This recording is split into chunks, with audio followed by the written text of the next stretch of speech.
saya akan menjelaskan 3 poin penting tentang HAM dan DUHAM, yaitu hakikat, jenis-jenisnya, dan karakteristik. Selamat menyaksikan. Yang pertama tentang hakikat HAM. Framework berpendapat bahwa klaim moral yang sah berdasarkan semua kebutuhan utama manusia.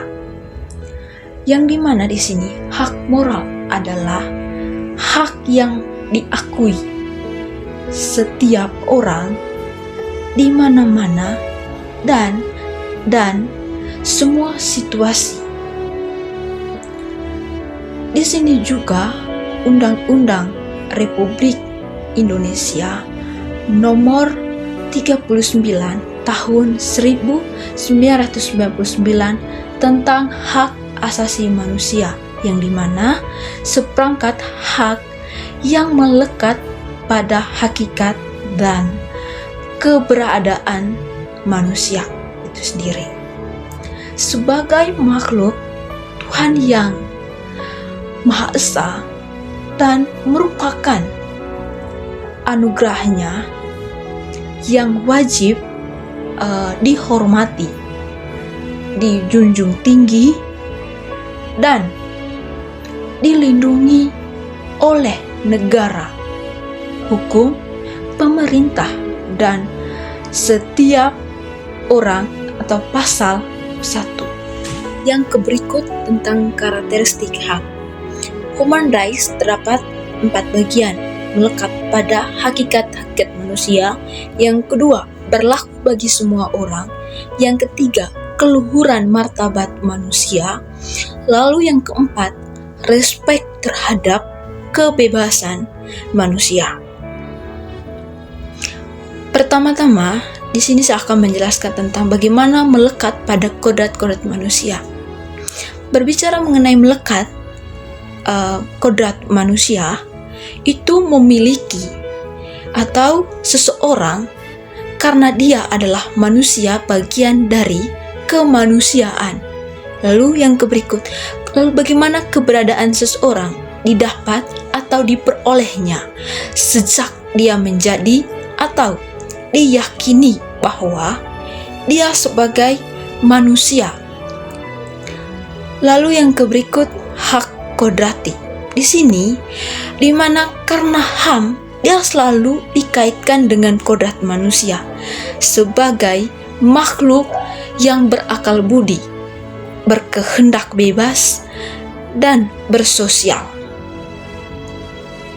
Di sini juga HAM diterima manusia dari Tuhan atau penciptaannya sebagai anugerah yang harus dihormati dan dijunjung tinggi oleh siapapun. Di sini manusia menerima semuanya itu secara gratis dan tidak dapat dipisahkan dari kemanusiaan. Dan juga tidak dapat dicabut oleh siapapun di sini. Yang berikut berlaku bagi semua orang. Berbicara mengenai berlaku bagi semua orang, itu semua manusia sama-sama dalam hak asasi manusia tanpa memandang suku, agama, ras, wilayah, budaya, status sosial, dan tidak tergantung pada waktu, tidak tergantung negara atau wilayah tersebut. Lalu yang berikut, keluhuran martabat manusia. Manusia memiliki hak asasi manusia karena dia memiliki martabat yang luhur. Nah, akar dari keluhuran pada sesuatu yang intrinsik dalam diri setiap orang dan diakui oleh orang lain. Di sini juga bahwa nilai-nilai hak asasi manusia diabaikan atau dilecehkan, maka akan dengan mudah terjadinya pembunuhan, pelecehan, kekerasan, dan diskriminasi. Nah, lalu poin yang berikut adalah respect kepada kebebasan manusia. Di sini setiap orang dilahirkan untuk dibebas dan sederajat dalam keluhuran martabat dan haknya. Di sini juga ada disebut dengan tidak dikungkung atau kebebasannya sangat dibutuhkan untuk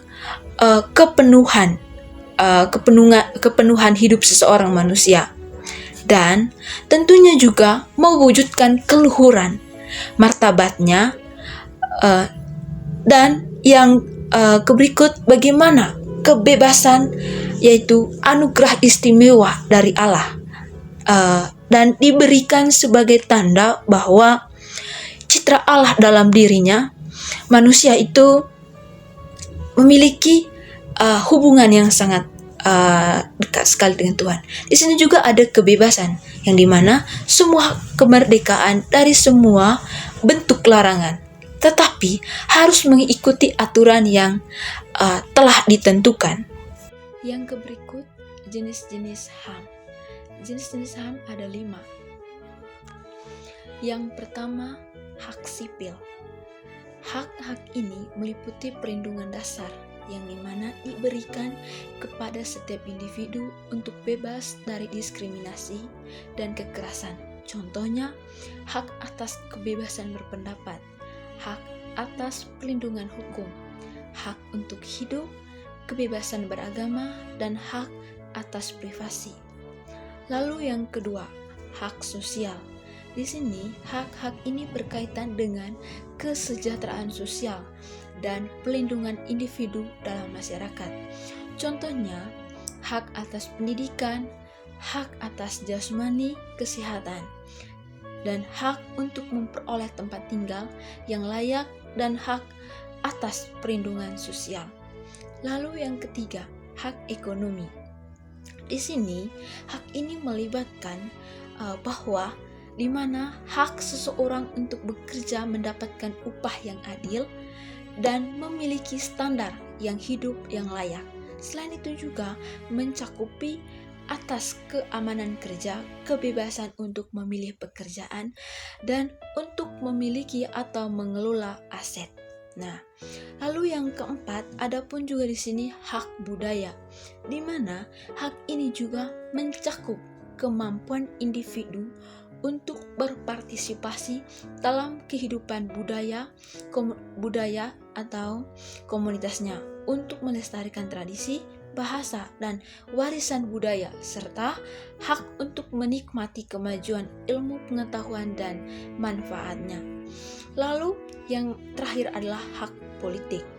Di sini, hak ini berkaitan dengan partisipasi individu dalam kehidupan politik suatu negara. Contoh, hak untuk memilih dalam pemilihan umum, yang dimana hak ini untuk mencalonkan diri sebagai pejabat publik, hak untuk bergabung dalam partai politik, dan hak untuk partisipasi dalam pengambilan keputusan pemerintah. Oke, jadi dari masing-masing jenis HAM ini tentunya itu sangat saling terkait, dan pentingnya juga bahwa menjamin kesejahteraan, keadilan, kebebasan individu dalam suatu negara atau masyarakat itu sendiri.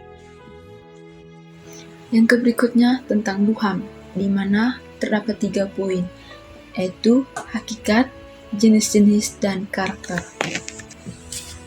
Yang pertama tentang hakikat DUHAM.